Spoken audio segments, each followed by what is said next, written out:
The Galactic Council chamber hummed with the low murmur of 1,000 species, each representative seated in their designated atmospheric pods. Isabella Chen stood at the human delegation's platform, her fingers drumming against the railing with deliberate rhythm. 3 beats, pause, 2 beats, pause. To anyone watching, it appeared to be nervous energy before her scheduled testimony about Earth's petition for military autonomy. But Isabella wasn't nervous. She was counting. Marcus, her security detail, shifted his weight in the observation deck above. Through their neural link, he transmitted a single word: confirmed. The Zarthak Empire had purchased a temporal displacement unit from the black markets of Theta Station. Military intelligence indicated they would use it today, during Isabella's testimony, to eliminate Earth's most decorated combat strategist before she could convince the Council that humanity deserved to control its own defense forces. The irony wasn't lost on Isabella. The Zarthak considered humans primitive, barely evolved primates who had stumbled into the stars through sheer luck. They had no idea that humanity's greatest weapon wasn't their technology. It was their pattern recognition, honed by millions of years of predator-prey dynamics on a death world called Earth. "Ambassador Chen," the council speaker's translator crackled through the chamber. "You may present your case." Isabella stepped forward, positioning herself precisely in the center of the platform. The knife hidden in her sleeve felt cold against her wrist. She'd calculated the angles 36 times. There was only one optimal location for a teleportation assassination, directly behind the target, within arm's reach, exploiting the 2-second disorientation window all organic beings experienced when using displacement technology. The problem was that most species in the galaxy had never needed to develop the 6th sense that Earth's apex predators had gifted humanity, that ancestral whisper that screamed when a threat approached from behind. That subconscious processing of air pressure changes, subtle sounds, electromagnetic fluctuations that mammalian brains had evolved to detect. Isabella began her testimony.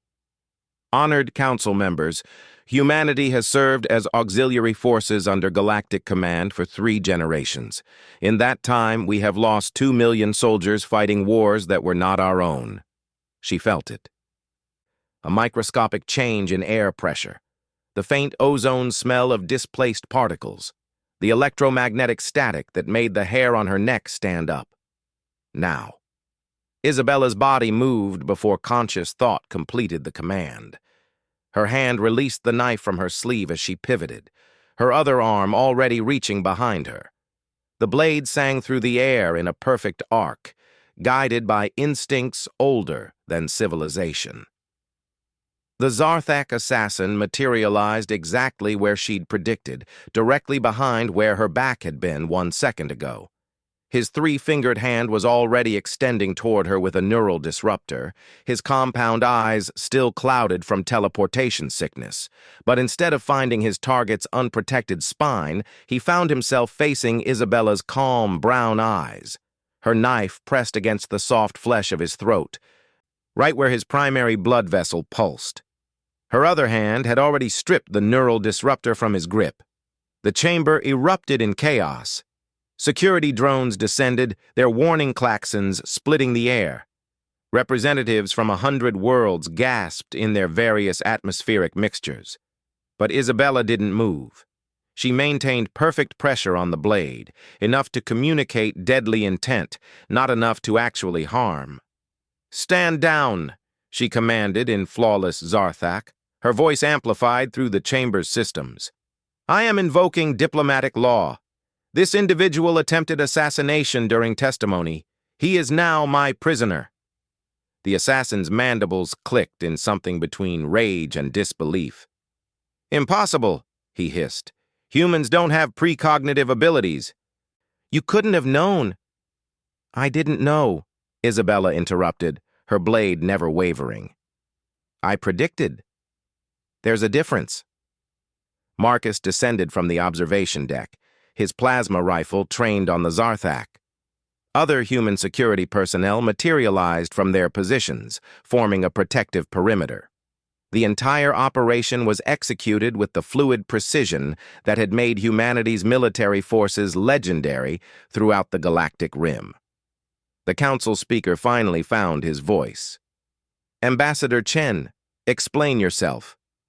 Isabella allowed herself a thin smile, still maintaining her grip on the assassin. "On Earth, council speaker, we had a saying among predators and prey alike. Just because you're paranoid doesn't mean they're not out to get you.